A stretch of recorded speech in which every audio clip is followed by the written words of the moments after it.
huko. You see, he was humbled because he was asked question from his government and he couldn't answer those questions. Why? That's why we will not like such a person. Let me ask you. Because as a leader, as a leader, I don't think as a leader you should have arrogance. As a leader, you shouldn't have pride. Because the moment you start being arrogant and the moment you start being, that is the moment that you'll stop listening to your people. That is the moment you start feeling like whatever I say goes. Like nikisema hivi ndo kuko hivyo na hakuna venye mtafanya. So arrogance and that doesn't go. I'm questioning you because naona wewe ni msemo mwenye unakaa kupalilia na kuficha vitu zingine utaki ulizwe. Uliniuliza like what really need me? Okay, what makes me to what are you scared? And you said you can't answer. So why do you want to answer now? What are you trying to say? You said then that you cannot answer. So why do you want to answer now? It is because I want to remind you that when somebody is given an opportunity to do something and he can maybe deliver as well, na maybe tujue tusijue, sawa, if he has not done something that can bring destruction to the country, why do you want me maybe to say that he's a bad person? I've not told you to say he's a bad person, but I've said if you say, but if you say he's a bad person, I will ask you the same question. What proof do you have that he's a bad person? So it's not that I'm telling you to be against Ichungwa. I'm telling you, if you come and say he's a good person, so I want you to say, to accompany it with something. To be like if I come and say Felix is a good person, maybe I will say because he is kind, because he is this, because he is this, because he is this. If I say Felix is a bad person, I'll have to say Felix is arrogant, Felix is this way, Felix is that way. So every time you say that someone is good, accompany it with something. Someone is bad, accompany it with something. You cannot just drop that bomb and be like ni hivyo nishawambia.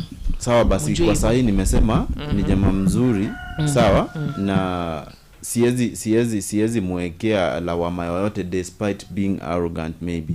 What if maybe anakuwa arrogant kwa mtu mwenye anakaa arrogant? Mimi simtetea, see it maybe ni amenilipa nikuje kumadvertise, but what if ni msemo mwenye ako arrogant? Zulfa, you give me garbage, I give you garbage back at some point.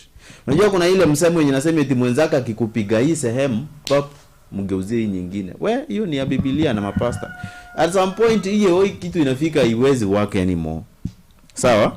But for those individuals wenye amefanyia hiyo kitu intentionally with no reason, mimi nimecondemn hiyo act. Okay. Na at some point unajua like si vizuri tutetee mtu kaa kuna shida fulani yenye inaudhi watu. Unaelewa? Kwa sababu unajua hawa watu ni watu wenye wako na roho, na hii roho ni kitu yenye inaweza fanya mtu afeel vibaya sana kwa muda. The moment anakuwa na feel vibaya. Unanielewa? Huyu mtu kama ako arrogant kwa watu naturally, despite maybe kukorofishana ama kuenda contrary with the expectations of these maybe people or some of the individuals he could be arrogant to, then it is very wrong. Maybe if these people could show if these people or these individuals or any individual else could show some aspect of arrogance to this guy, then we really need to understand that the guy, it could be his right to be arrogant too, because wezi niona kama uchafu matope we expect ni kupake mafuta wewe. Unanielewa? Mimi nitakuja kufanya research yangu tena over this guy, nijue like ni yako naturally arrogant. Kwanza anaweza niambia Peter na muelewa. So naambiwa pale that Zulfa GoFundMe can be done with only those 20 Western countries because of the tax being paid.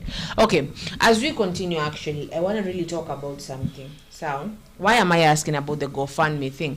I'm asking about the GoFundMe thing because there's this woman, a lady somewhere, that actually, are they in the verge, ama they're already homeless? Na kona yeye na mtoto. And it is I don't know what to do, because what I've tried to do is pay for them to be somewhere for the nights, from the moment that they approached me and they told me about that. I've tried to do that, and right now I wanted to, because now they have nowhere. Actually, the lady herself, is a total orphan, sawa, and they have a child, and on my own I cannot maybe pay